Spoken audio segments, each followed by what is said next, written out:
वार्तांकन रोखठोक बातमी। अन्न व औषध प्रशासनाचे आयुक्त तुकाराम मुंढे यांच्या नेतृत्वाखाली राज्यभरात अन्न सुरक्षा आणि स्वच्छतेबाबत कडक मोहीम राबवली जाते। आता एफडीएनं आपला मोर्चा थेट आणि आंतरराष्ट्रीय ब्रँड्सकडे वळवला असून अन्न सुरक्षा आणि स्वच्छतेच्या नियमांचं उल्लंघन केल्याप्रकरणी डॉमिनोज पिझ्झाच्या मुंबईसह राज्यभरातील 5 आउटलेट्सचं अन्न व्यवसाय परवाने निलंबित केले आहेत। यासोबतच गोंदिया जिल्ह्यातील 4 आयुर्वेदिक औषध कंपन्यांचे परवानेही कायमस्वरूपी रद्द करण्यात आले।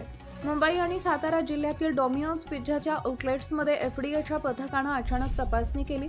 यात अनेक गंभीर त्रुटी आढळून आल्या आहेत, ज्यामुळे 5 परवाने निलंबित करण्यात आले। ग्राहकांना दिसावा यासाठी फसाई परवाना प्रदर्शित केलेला नव्हता। पिण्याच्या पाण्याच्या तपासणीच्या कोणत्याही नोंदी उपलब्ध नव्हत्या। अन्न साठवणूक, स्वच्छता आणि कीटक नियंत्रक सुविधांमध्ये मोठ्या त्रुटी आढळल्या। अन्न पदार्थ साठवण्यासाठी आवश्यक असणारे तापमान नियंत्रण आणि तपासणीची योग्य व्यवस्था नव्हती। घाटकोपर येथील आरसीटी मॉलमध्ये कीटक नियंत्रणासाठी प्रभावी उपाययोजना आणि त्यांच्या नोंदी नव्हत्या। अन्न साठवणूक, तापमान नियंत्रण आणि स्वच्छतेचे निकष पूर्ण केलेले नव्हते। खाद्यपदार्थांच्या संपर्कात येणाऱ्या साहित्याची प्रमाणपत्र उपलब्ध नव्हती।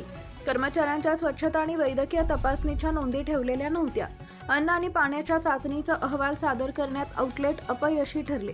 कारवाईपूर्वी या कंपन्यांना कारणे दाखवा नोटीस बजावूनही लेखी खुलासे मागवण्यात आले होते, मात्र त्यांच्या स्पष्टीकरणावर एफडीएचं समाधान झालं नाही। आढळून आलेल्या त्रुटी अत्यंत गंभीर स्वरूपाच्या असून त्यामुळे तयार होणाऱ्या औषधांची गुणवत्ता, सुरक्षितता आणि परिणामकारकतेवर थेट विपरीत परिणाम होऊ शकतो। त्यामुळे जन आरोग्याच्या हितासाठी या 4ही कंपन्यांचे परवाने कायमस्वरूपी रद्द करण्याचा कठोर निर्णय प्रशासनानं घेतलाय।